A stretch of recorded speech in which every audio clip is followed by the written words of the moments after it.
ఈరోజు మార్నింగ్ లేచి 10 కిలోమీటర్లు వాకింగ్ చేస్తూ ఉన్నాను. అయితే నేను అనుకున్న డెస్టినేషన్ చేరి మళ్ళీ వెనక్కి తిరిగి వచ్చే క్రమంలో నీరసం వచ్చింది. నీరసం వచ్చి ఇంటికి ఎవరిదైనా బైక్ లిఫ్ట్ తీసుకుని వెళ్తానని రోడ్డు మీద నడుస్తూ ఉంటే ఎంతమందిని ఆపినా కానీ ఆపడం లేదు. అప్పుడు నన్ను నేను పరీక్షించుకున్నాను. నేను బైక్ పైన వెళ్ళేటప్పుడు చాలామంది నన్ను లిఫ్ట్ అడుగుతూ ఉంటారు. చాలామందికి లిఫ్ట్ ఇస్తాను, 90% లిఫ్ట్ ఇస్తాను. నేను ఎప్పుడన్నా 10%కి ఇవ్వను. ఎందుకంటే నేను వెళ్ళేటప్పుడు బాగా ఆలస్యం అయితేనో లేకపోతే ఎవరైనా సరే తాగి ఉండి ఇబ్బంది పెడితేనో వాళ్ళకి లిఫ్ట్ ఇవ్వను, మ్యాక్సిమం ఇస్తూ ఉంటాను.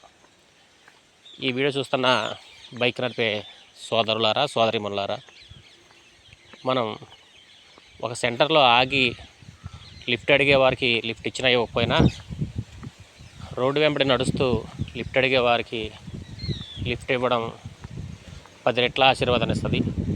ఎందుకంటే రోడ్డు మీద నడుస్తూ మనల్ని లిఫ్ట్ అడిగే వాళ్ళు అప్పటికే చాలా అలసిపోయి ఉంటారు.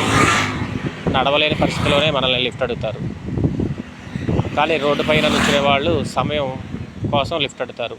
బస్సు రాలేదనో, ఆటో రాలేదనో మనీ సేవ్ చేయడానికి అడుగుతారు. కానీ నడుస్తూ వెళ్ళేవాళ్ళు మాత్రానికి వాళ్ళు అత్యవసరమైతేనే మనల్ని లిఫ్ట్ అడుగుతారు.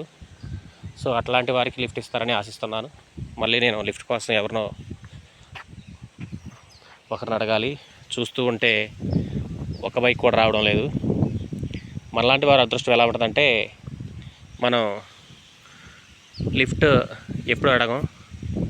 లిఫ్ట్ అడిగి బండి ఎక్కుదాం అనుకుంటే ఒక్క బండి రాదు.